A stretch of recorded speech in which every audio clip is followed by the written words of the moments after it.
विद्यार्थी मित्रांनो, सप्रेम नमस्कार. ज्ञानवंदना एज्युकेटर यूट्यूब चॅनलमध्ये सर्वप्रथम मी आपणा सर्वांचे स्वागत करतो. विद्यार्थी मित्रांनो, आजच्या व्हिडिओमध्ये आपण सराव प्रश्नपत्रिका क्रमांक 25 बघणार आहोत, ज्यामध्ये एकूण 25 प्रश्न असणार आहे 50 गुणांसाठी. यामध्ये मुख्यत्वे मराठी, इंग्लिश आणि सामान्य ज्ञान या घटकांचा विद्यार्थ्यांनो आपण समावेश केला आहे.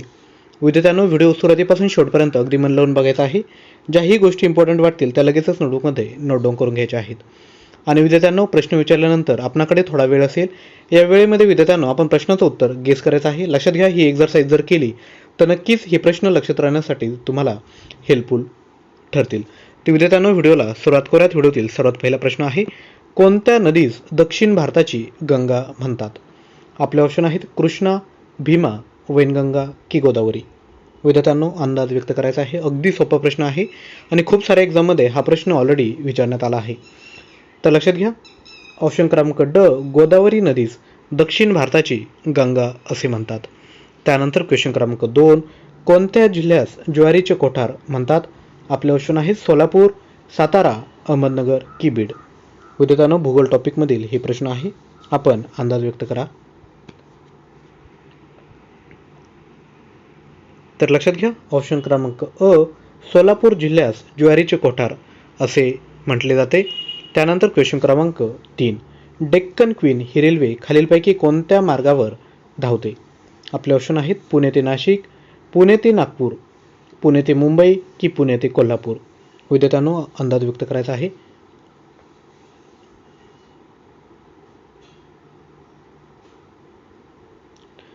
तर लक्षात घ्या, डेक्कन क्वीन ही जी रेल्वे आहे ती ऑप्शन क्रमांक सी, पुणे ते मुंबई या मार्गावर धावते.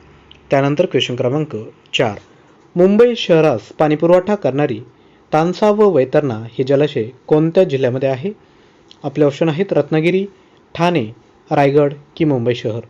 विद्यार्थ्यांनो, अंदाज व्यक्त करा.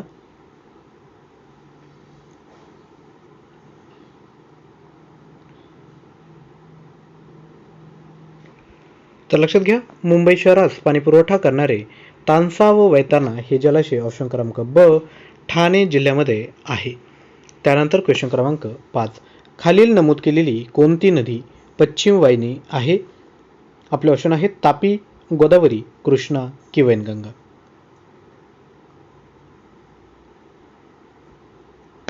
तर लक्षात घ्या, ऑप्शन क्रमांक अ, तापी नदी ही पश्चिम वाहिनी आहे. त्यानंतर क्वेश्चन क्रमांक 6, राजाराम मोहन राय यांनी खालीलपैकी कोणत्या संस्थेची स्थापना केलेली आहे? आपले ऑप्शन आहेत Arya Samaj, theosophical society, Ramakrishna mission की ब्राह्मो समाज. विद्यार्थ्यांनो, अंदाज व्यक्त करा.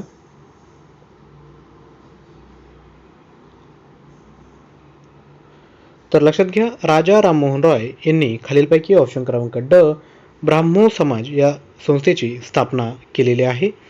त्यानंतर क्वेश्चन क्रमांक 7, खालीलपैकी कोणता दिवस अमेरिकेचा स्वातंत्र्य दिन आहे? 14 जुलै, 14 जानेवारी, 14 ऑगस्ट की 4 जुलै. विद्यार्थ्यांनो, अंदाज व्यक्त करायचा आहे.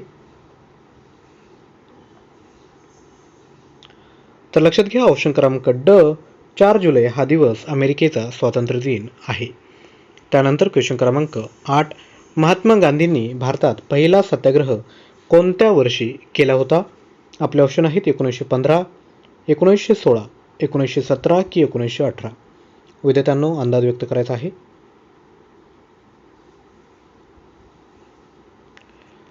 तर लक्षात घ्या, महात्मा गांधींनी भारतात पहिला सत्याग्रह ऑप्शन क्रमांक क 1917 मध्ये केलेला होता. त्यानंतर क्वेश्चन क्रमांक 9, इंडिया विन्स फ्रीडम या पुस्तकाचे लेखक कोण आहे? जवाहरलाल नेहरू, महात्मा गांधी, मौलाना अबुल कलाम आझाद की डॉक्टर राजेंद्र प्रसाद.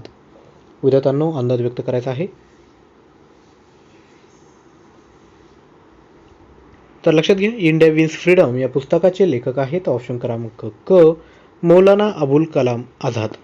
त्यानंतर क्वेश्चन क्रमांक 10, वंदे मातरम हे गीत यांच्या आनंदमठ या कादंबरीतून घेण्यात आलेले आहे. तर वंदे मातरम हे गीत कोणाच्या आनंदमठ या कादंबरीतून घेण्यात आलं आहे? आपल्यासमोर 4 प्रश्न आहेत. विद्यार्थ्यांनो, आपण अंदाज व्यक्त करायचा आहे. तर लक्षात घ्या, ऑप्शन क्रमांक ब, बंकिमचंद्र चॅटर्जी हे या प्रश्नाचं योग्य उत्तर असणार आहे. त्यानंतर क्वेश्चन क्रमांक 11, भारतातील खालीलपैकी कोणते ठिकाण उपग्रहांचे नियंत्रण करण्याकरिता प्रसिद्ध आहे? पोखरण, हसन, लडाख की बाडमेर? विद्यार्थ्यांनो अंदाज व्यक्त करा.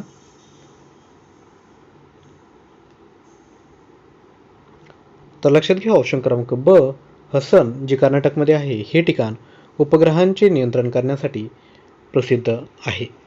त्यानंतर क्वेश्चन क्रमांक 12 क जीवनसत्वाच्या अभावी कोणता रोग होतो?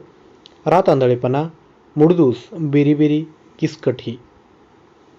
विद्यार्थ्यांनो अंदाज व्यक्त करायचा आहे.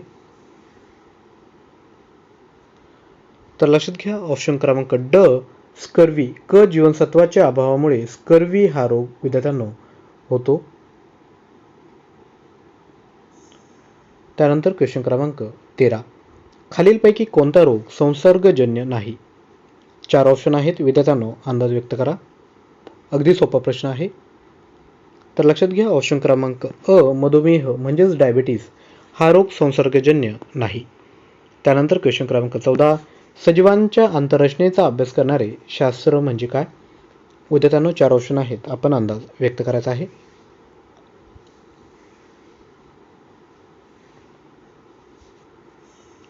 तर लक्षात घ्या सजीवांच्या आंतररचनेचा अभ्यास करणारे शास्त्र म्हणजेच ऑप्शन क्रमांक ड ॲनाटॉमी.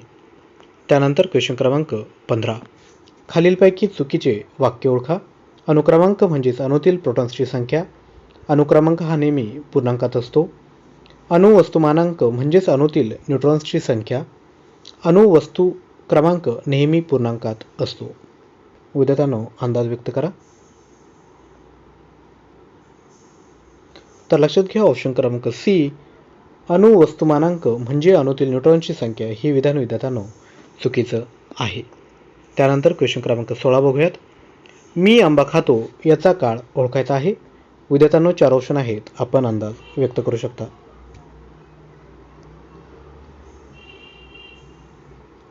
तर लक्षात घ्या ही जी वाक्य आहे ती वर्तमान काळातील असून ऑप्शन क्रमांक ए साधा वर्तमान काळ हे या प्रश्नाचं योग्य उत्तर असणार आहे. त्यानंतर क्वेश्चन क्रमांक 17 हे वाक्य कोणत्या काळातील आहे? राधा झाडाला पाणी घालत होती. विद्यार्थ्यांनो अगदी सोपा प्रश्न आहे. जर तुम्हाला मराठी व्याकरणमध्ये कुठली अडचण येत असेल तर तुम्ही मराठी व्याकरण ही जी आपली प्लेलिस्ट आहे ती तुम्ही बघू शकता. तर लक्षात घ्या राधा झाडाला पाणी घालत होती. सर्वप्रथम होती म्हणजे हे भूतकाळातील वाक्य आहे, बरोबर, आणि ही क्रिया अपूर्ण आहे, त्यामुळे ऑप्शन क्रमांक ड अपूर्ण भूतकाळ हे या प्रश्नाचं योग्य उत्तर असणार आहे. लक्षात घ्या वर्तमान काळ तर निघून जाणार आहे. असे जेव्हा येतो असेल असे तेव्हा रीती होतो, त्यामुळे ऑप्शन क्रमांक ब ही चुकीचं आहे. अपूर्ण भूतकाळ हे प्रश्नाचं योग्य उत्तर आहे. त्यानंतर क्वेश्चन क्रमांक 18 मी निबंध लिहिला आहे या वाक्याचं विद्यार्थ्यांनो काळ ओळखा. तर लक्षात घ्या मी निबंध लिहिला आहे लिहिण्याची प्रक्रिया कंप्लीट झाली आहे, त्यामुळे ऑप्शन क्रमांक क पूर्ण वर्तमान काळ हे या प्रश्नाचं योग्य उत्तर असणार आहे. त्यानंतर क्वेश्चन क्रमांक 19 मी निबंध लिहिला असेल या वाक्यातील काळ कोणता याचा योग्य पर्याय विद्यार्थ्यांनो निवडा. विद्यार्थी मित्रांनो मी थोड्या वेळापूर्वी सांगितलं होतं मी निबंध लिहिला असेल. तर लक्षात घ्या हे भविष्यकाळातील वाक्य असून लिहिण्याची प्रक्रिया कंप्लीट झालेली असेल भविष्यकाळात, त्यामुळे पूर्ण भविष्यकाळ हे या प्रश्नाचं योग्य उत्तर असणार आहे. त्यानंतर क्वेश्चन क्रमांक 20 पृथ्वी सूर्याभोवती फिरते या वाक्याचं विद्यार्थ्यांनो काळ ओळखायचा आहे. तर लक्षात घ्या जेव्हा अशी वाक्य येतात तर ही सर्व वाक्य विद्यार्थ्यांनो वर्तमान काळातील असतात. त्यानंतर पुढे जाऊयात क्वेश्चन क्रमांक 21 बघायचा आहे. सिनोनिम विद्यार्थ्यांनो ओळखायचा आहे. कॅटोस्ट्रोफ याचा विद्यार्थ्यांनो सिनोनिम म्हणजे समानार्थी शब्द ओळखा. कॅटोस्ट्रोफ याचा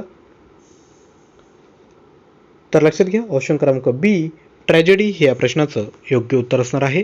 त्यानंतर परत एकदा कोटेरी या शब्दाचं विद्यार्थ्यांनो समानार्थी शब्द ओळखा. 4 ऑप्शन आहेत, त्यापैकी योग्य ऑप्शन निवडायचा आहे. तर लक्षात घ्या ऑप्शन क्रमांक ड ग्रुप हे या प्रश्नाचं योग्य उत्तर असणार आहे. त्यानंतर ओसिफेरस याचा विद्यार्थ्यांनो सिनोनिम ओळखा. 4 ऑप्शन आहेत. True, violent, secret key loud. विद्यार्थ्यांनो ओसिफेरस याचा विद्यार्थ्यांनो सिनोनिम ओळखायचा आहे. तर लक्षात घ्या ऑप्शन क्रमांक ड लाऊड हे या प्रश्नाचं योग्य उत्तर असणार आहे. त्यानंतर पॉम्पस या शब्दाचा विद्यार्थ्यांनो सिनोनिम ओळखा. आणि जेवढेही प्रश्न आपण घेतले आहेत ते लक्षात घ्या परीक्षेमध्ये वारंवार विचारणारे प्रश्न आपण इन्क्लूड केलेले आहे. तर पॉम्पस या शब्दाचा सिनोनिम विद्यार्थ्यांना ओळखायचा आहे. तर लक्षात घ्या ऑप्शन क्रमांक बी हे या प्रश्नाचं योग्य उत्तर असणार आहे. त्यानंतर क्वेश्चन क्रमांक 25 इन्फ्युरिएट या शब्दाचं विद्यार्थ्यांनो सिनोनिम ओळखा. थ्रेटन, इनरेज, बर्न की डिस्ग्रेस. विद्यार्थ्यांनो अंदाज व्यक्त करायचा आहे. तर लक्षात घ्या इन्फ्युरिएट म्हणजेच इनरेज. तर विद्यार्थी मित्रांनो अशा प्रकारे आपण एकूण 25 प्रश्न बघितलेले आहेत. आय होप तुमचे जास्तीत जास्त प्रश्न बरोबर आले असेल. जे विद्यार्थ्यांना आपला स्कोर जर कमेंट करायचा असेल तर नक्की जेवढे तुमचे बरोबर आले त्याला मल्टिप्लाय बाय 2 करा आणि आपला स्कोर नक्की खाली कमेंट करा. तसंच विद्यार्थी मित्रांनो तुमच्यासाठी प्रश्न आहे, इंडिया विन्स फ्रीडम या पुस्तकाचे लेखक कोण आहेत? विद्यार्थी मित्रांनो या प्रश्नाचं उत्तर आवर्जून खाली कमेंट करा.